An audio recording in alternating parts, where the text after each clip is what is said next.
Hola, buenas tardes. Mi nombre es David Alejandro Hernández Ramírez. Pertenezco a la secuencia 1TM11. Hago este video para la materia Comunicación Profesional Interdisciplinaria.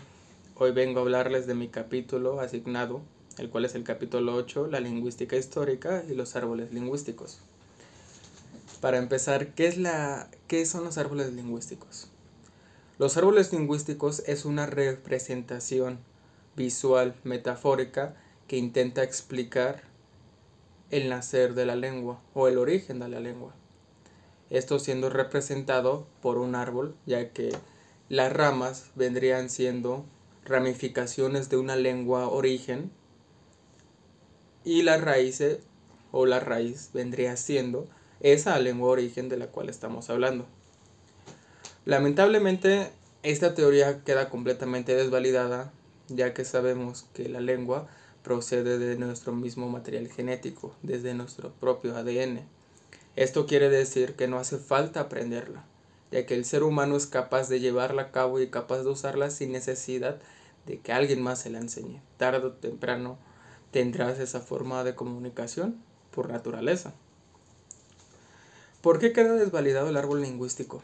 Queda desvalidado por la sencilla razón de que es muy complicado que tengamos una lengua origen, una lengua madre, y que de esta vengan o procedan las demás. ¿Por qué? Tenemos que tener en cuenta que hace muchos años existían los grupos sedentarios y los grupos nómadas en nuestro planeta.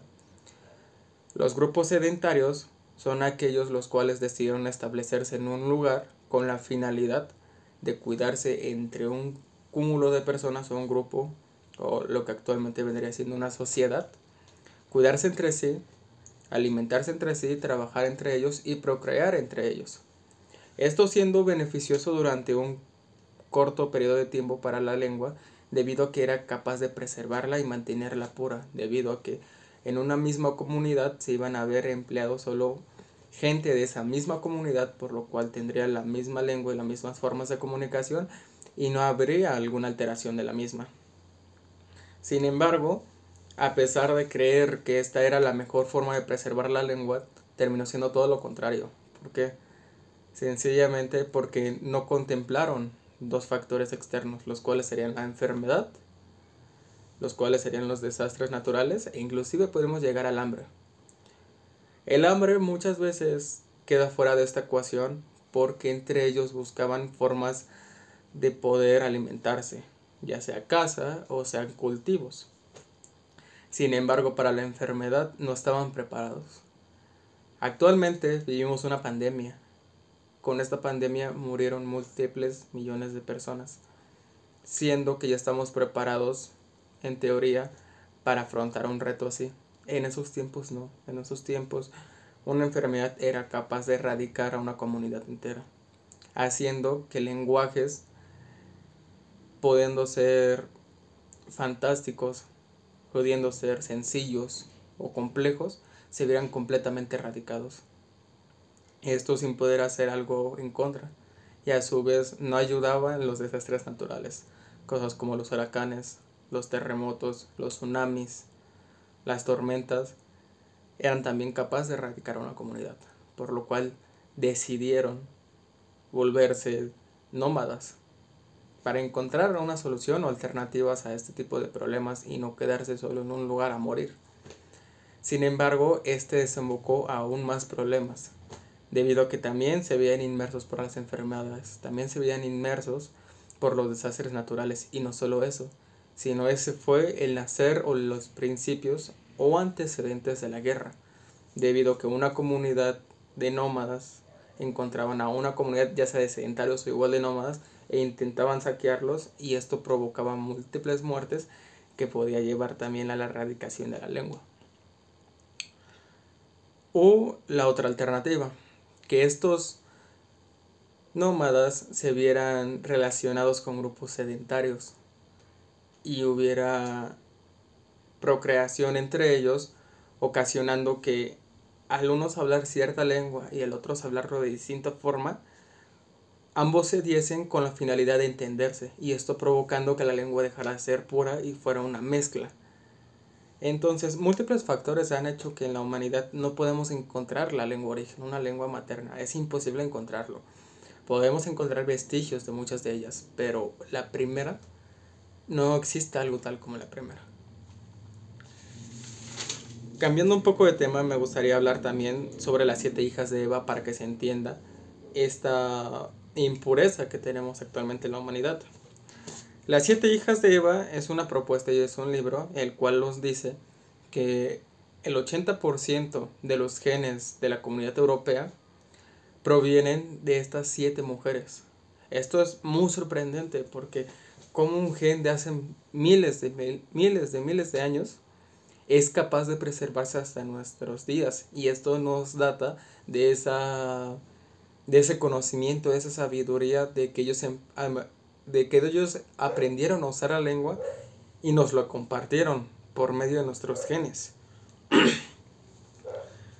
La primera hija de Eva data Úrsula, de una edad de hace 45.000 años, proveniente de Grecia. Y el 11% de este 80% antes mencionado proviene de esta mujer. Esto es sorprendente, o sea, como antes mencioné, un gen de hace miles de años en la actualidad sigue siendo bastante fuerte. Y sigue siendo una prueba más de que mínimos detalles nos unen como humanidad, como especie, como personas. La segunda hija de Eva, vulgarmente llamada así, sería Genia, de hace 25.000 años, del sur de Rusia, de la cual el porcentaje europeo que proviene de ella viene siendo de un aproximado del 6%. La siguiente es Helena, de hace 20.000 años, del sur de Francia, la cual sorprendentemente es en la cual se ha encontrado más material genético de la comunidad europea, siendo el 46%. Esto es sorprendente que de una sola mujer provenga o tenga la comunidad europea tanta código genético dentro de ellos. La siguiente es Belda, con una edad de 17.000 años, del norte de España. El porcentaje es el menor de todos, siendo el 5%, pero eso no deja de ser sorprendente, porque son millones de personas las cuales se ven involucradas en esto. La siguiente es Tara, de igual 17.000 años, del centro de Italia, con un 9% de la comunidad europea con genes de esta mujer. La siguiente es Catherine, de hace 15.000 años, del noroeste de Italia, siendo, al igual que Genia, solo un 6% del material genético de la comunidad europea.